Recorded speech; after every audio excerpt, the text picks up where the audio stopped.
এবং তাই আমি তোমাদের ক্লাস 7-এর গণিত বইয়ের কোষে দেখি 15 একের দেখের এই কোশ্চেনের অ্যান্সারটা বলবো। দেখো, এটা হচ্ছে শনিবার, সময় 2 ঘন্টা, গতিবেগ 13 কিমি পার ঘন্টা, অতএব অতিক্রান্ত দূরত্ব সমান 13 ঘন্টা 2 সমান 26 কিমি।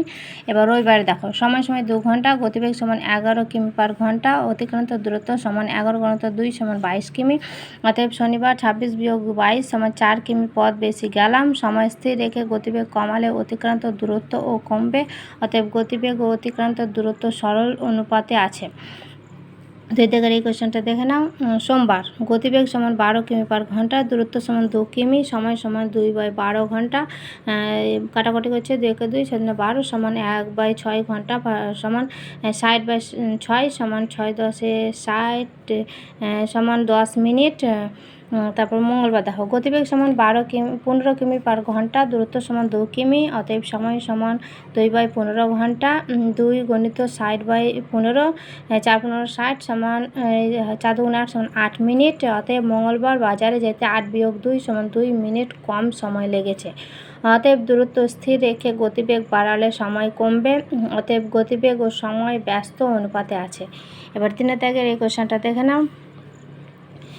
এটা কোশ্চেন বার করতে বলেছে। 3 দাগের এই কোশ্চেনটা নিজে গল্প তৈরি করে সম্পর্ক খুঁজে লিখে বলেছে, তাই নিজে গল্পটা তৈরি করছি। দেখো, আমি বুধবার 10 কিমি পার ঘন্টা বেগে 3 ঘন্টা সাইকেল চালিয়ে কিছুটা পথ গেলাম, কিন্তু বৃহস্পতিবার ওই একই বেগে 5 ঘন্টা সাইকেল চালিয়ে কিছু পথ গেলাম। বুধবার ও বৃহস্পতিবারের মধ্যে কোন দিন কত বেশি পথ গেলাম? এটা আমি গল্প তৈরি করলাম। এবার অ্যান্সারটা করছি। দেখো, বুধবার গতিবেগ সমান 10 কিমি পার ঘন্টা, সময় সমান 3 ঘন্টা, অতএব অতিক্রান্ত দূরত্ব সমান 10 × 3 সমান 30 কিমি। এবার বৃহস্পতিবার দেখো, গতিবেগ সমান 10 কিমি পার ঘন্টা, সময় সমান 5 ঘন্টা, অতএব অতিক্রান্ত দূরত্ব সমান 10 × 5 সমান 50 কিমি। অতএব বৃহস্পতিবার 50 বিয়োগ 30 সমান 20 কিমি বেশি পথ গেলাম। গতিবেগ স্থির রেখে সময় বাড়ালে অতিক্রান্ত দূরত্ব বাড়বে। অতএব সময় ও অতিক্রান্ত দূরত্ব সরল অনুপাতে আছে। এবার 4 দাগের এই কোশ্চেনটা দেখো, 3 রকমের নিয়মে করব। হ্যাঁ, দেখে নাও।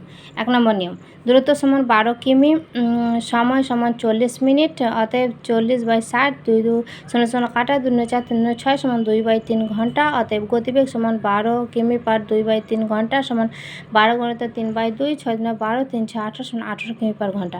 এটা 1 নিয়মে হলো। এবার আরেকটা নিয়মে দেখো আমি করাচ্ছি। ঐকিক নিয়মে 1 ঘন্টা সমান 60 মিনিট। গণিতের ভাষায় সমস্যাটি হলো সময় পার ব্যাখাটে মিনিট, দূরত্ব ব্যাখাটে কিমি। 40 যখন সময় তখন 40 মিনিট যখন দূরত্ব হচ্ছে 12, 60 যখন মিনিট হচ্ছে সময় তখন হচ্ছে দূরত্ব হচ্ছে জিজ্ঞাসা। 40 মিনিটে গেলাম সমান 12 কিমি, 1 মিনিটে গেলাম 12/40 কিমি, 60 মিনিটে গেলাম 12 × 60/40, 0 কাটা, 3 × 4 = 12, 3 × 6 = 18 কিমি। অতএব বাসের গতিবেগ ঘন্টায় 18 কিমি। তোমরা এই নিয়মে অঙ্ক করতে পারো, এই দ্বিতীয় নিয়মটাতেও করতে পারো। আমি 3 ভাবে করেছি। দেখো, আরেকটা নিয়ম আছে, যেটা হোক একটা করতে পারো তোমরা এই কটার মধ্যে, 3টের মধ্যে। 3 নাম্বার নিয়ম দেখো, সমানুপাত। গতিবেগ একই থাকলে সময় ও দূরত্ব সরল অনুপাতে থাকবে। অতএব 40:60 সমানুপাতিক 12 জিজ্ঞাসা সমান 60 মিনিটে দূরত্ব যায় সমান 60 × 12/40, 0 কাটা, 3 × 4 = 12 সমান 3 × 6 = 18 সমান 18 কিমি। অতএব বাসের গতিবেগ 18 কিমি। এই 3টে নিয়মের মধ্যে তোমরা যে কোনো একটা নিয়ম করতে পারো, ঠিক আছে। এবারে 5 দাগের এই কোশ্চেনটা দেখে নাও। ট্রেনের দৈর্ঘ্য সমান 100। এগুলো দেখার জন্য তোমাদের অসংখ্য ধন্যবাদ। এই চ্যানেলটিকে লাইক, কমেন্ট, শেয়ার আর অবশ্যই সাবস্ক্রাইব করো। ওকে, বাই, টেক কেয়ার।